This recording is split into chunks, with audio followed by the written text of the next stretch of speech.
Side खबरों के लिए सब्सक्राइब करें फ्लेम मीडिया और उसके बाद बेल आइकन को प्रेस करें ताकि सबसे पहले आपको मिले एक्सक्लूसिव खबरें।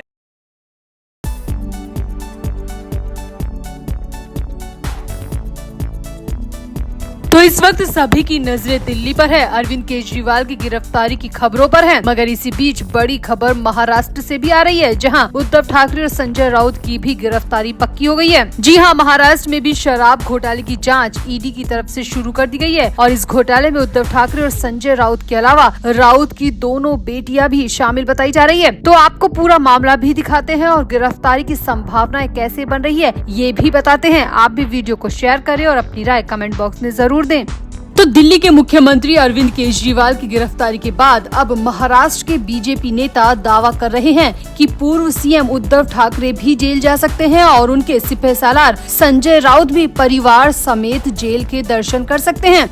दरअसल बीजेपी विधायक अतुल भातखलकर ने एक्स पर एक पोस्ट करते हुए कहा कि एक निवर्तमान मुख्यमंत्री भ्रष्टाचार की वजह से जेल जा सकता है। एक पूर्व मुख्यमंत्री जिसने कमीशन तय किया था वो भी जेल जा सकता है। इसी तरह का आरोप बीजेपी नेता किरीट सोमैया ने भी लगाया और किरीट सोमैया ने कहा कि महाराष्ट्र में शराब घोटाला हुआ है और जनवरी 2022 में ठाकरे सरकार ने भी शराब घोटाला किया था। किरीट सोमैया ने कहा कि तत्कालीन सीएम उद्धव ठाकरे ने जनवरी 2022 में एक्साइज वाइन नीति में बदलाव किया था और संजय राउत ने तो परिवार समेत महाराष्ट्र में Ashok Garg magpie DFS private limited के साथ साझेदारी की थी। किरीट सोमैया ने कहा कि हमने उस वक्त भी शराब घोटाले का पर्दाफाश किया था और अब हम चाहते हैं कि ईडी महाराष्ट्र की इस शराब घोटाले की जांच करे और आरोपियों को जल्द से जल्द जेल में डाल दे। अब किरीट सोमैया और अतुल के बयानों से सवाल खड़े हो रहे हैं कि क्या उद्धव ठाकरे को भी ईडी की कार्रवाई का सामना करना पड़ सकता है? क्या संजय राउत और उनकी दोनों बेटियों के खिलाफ भी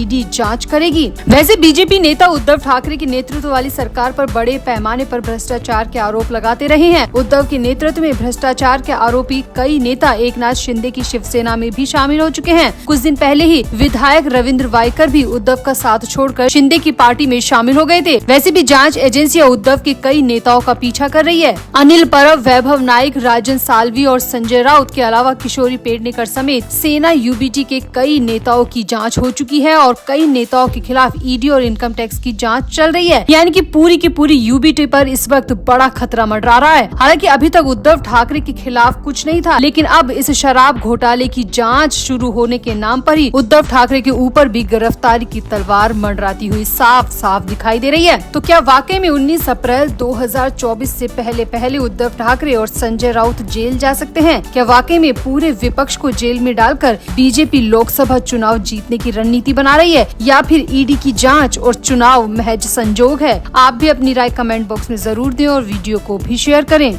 तो लोकसभा चुनाव 2024 से पहले यूपी में पल्लवी पटेल की पार्टी से समाजवादी पार्टी का गठबंधन टूट गया है। खुद अखिलेश यादव ने इसका ऐलान किया। अखिलेश ने लखनऊ में आयोजित एक प्रेस कॉन्फ्रेंस में कहा कि समाजवादी पार्टी और अपना दल कमेरीवादी के बीच अब कोई गठबंधन नहीं है। अखिलेश यादव ने अपने बयान में साफ साफ कहा कि समाजवादी पार्टी और पल्लवी पटेल की पार्टी के बीच अब कोई गठबंधन नहीं है। 2022 के चुनाव तक ही गठबंधन था, 2024 में कोई गठबंधन नहीं है। जबकि इनसाइड स्टोरी ये है कि पल्लवी पटेल ने हाल ही में अखिलेश यादव का साथ छोड़ा है, वरना तो पल्लवी की पार्टी सपा के साथ मिलकर लोकसभा चुनाव लड़ने वाली थी, लेकिन अचानक पल्लवी पटेल ने सपा से अपना रास्ता अलग कर लिया। यहाँ आपको बता दें कि अब अखिलेश यादव को छोड़कर एक साथी जा रहे हैं। खुद अखिलेश से उनका रिश्ता खत्म कर रहे हैं। सबसे पहले ओम प्रकाश राजभर ने 2022 चुनाव के तुरंत बाद समाजवादी पार्टी से दूरी बना ली थी और बाद में अपना गठबंधन तोड़ लिया था। कुछ हफ्ते पहले आरएलडी प्रमुख जयंत चौधरी ने भी सपा से अपना गठबंधन खत्म कर बीजेपी का दामन थाम लिया था और अब पल्लवी पटेल की पार्टी अपना दल कमेरीवादी से गठबंधन खत्म होने का ऐलान भी खुद अखिलेश यादव को ही करना पड़ा। वहीं खबर ये भी है कि महान दल के नेता केशव प्रसाद मौर्य भी अखिलेश यादव से बेहद नाराज है। ऐसे में समाजवादी पार्टी के साथ कोई साझेदारी फिलहाल 2024 में नहीं दिख रही है, सिवाय कांग्रेस को छोड़कर। यानी कि अखिलेश को अब सिर्फ कांग्रेस का सहारा है।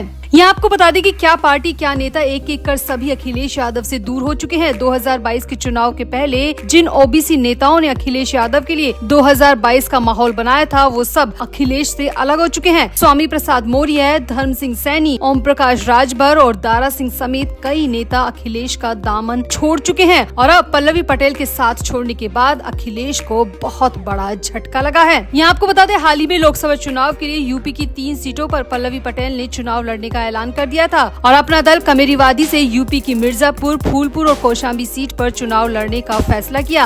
अब इसी ऐलान के बाद माना जा रहा था कि पल्लवी पटेल अखिलेश यादव से अपना रास्ता अलग कर लेंगी और आज इसका ऐलान खुद अखिलेश यादव ने कर लिया। खबर तो ये भी है कि अखिलेश यादव ने मीडिया के सामने तो ये सब कुछ कह दिया, लेकिन उसके बाद अखिलेश यादव कमरा बंद करके खूब रोए। जी हाँ, सूत्रों की माने तो अलग थलग पड़ चुके, बिल्कुल अकेले हो चुके अखिलेश यादव कमरा बंद करके खूब फूट फूट कर रोए थे। तो आपको क्या लगता है, अखिलेश यादव के लिए लोकसभा चुनाव कितने मुश्किल भरे होने वाले हैं? पल्लवी पटेल के जाने से अखिलेश को कितना बड़ा झटका लगा है? आप भी अपनी राय कमेंट बॉक्स में जरूर दें और वीडियो को भी शेयर करें। तो महाराष्ट्र में सीटों को लेकर बड़ा घमासान मचा हुआ है। राजनीति के चाणक्य कहे जाने वाले शरद पवार के साथ ही बड़ा खेल कर दिया गया है और ये खेल किसी और ने नहीं बल्कि उनके साथ गठबंधन में शामिल उद्धव ठाकरे और कांग्रेस के नाना पटोले ने किया है। सूत्रों की माने तो उद्धव ठाकरे और नाना पटोले ने सीक्रेट मीटिंग की और सीटों के मुद्दे पर चर्चा की। दोनों नेताओं ने ना तो मीटिंग में शरद पवार को बुलाया और न ही शरद पवार के लिए सीट छोड़ी। खबरों की माने तो उद्धव ठाकरे ने 48 में से 23 सीटों पर दावा किया है, वहीं नाना पटोले ने कांग्रेस के लिए 19 से 20 सीटों पर दावा किया है। अब बची है 5 या 6 सीट, जिसमें से अभी प्रकाश अंबेडकर को भी सीट देनी है और प्रकाश अंबेडकर को 5 सीट भी अगर दी जाती है तो शरद पवार के लिए एक भी सीट मुश्किल से बचती दिख रही है। दरअसल खबर आ रही है कि कांग्रेस की सीईसी की बैठक जो दिल्ली में हुई थी, उसमें नाना पटोले भी महाराष्ट्र से दिल्ली पहुंचे थे और इस मीटिंग के बाद नाना पटोले ने मुंबई पहुंचकर अचानक मीडिया के सामने ऐलान कर दिया कि 21 मार्च को कांग्रेस अपने सभी उम्मीदवारों का ऐलान कर देगी। नाना पटोले ने कहा कि महाराष्ट्र में हम किसे कहां उतार रहे हैं, कितनी सीटों पर चुनाव लड़ रहे हैं, इसका ऑफिशियल ऐलान 21 मार्च को कर दिया जाएगा।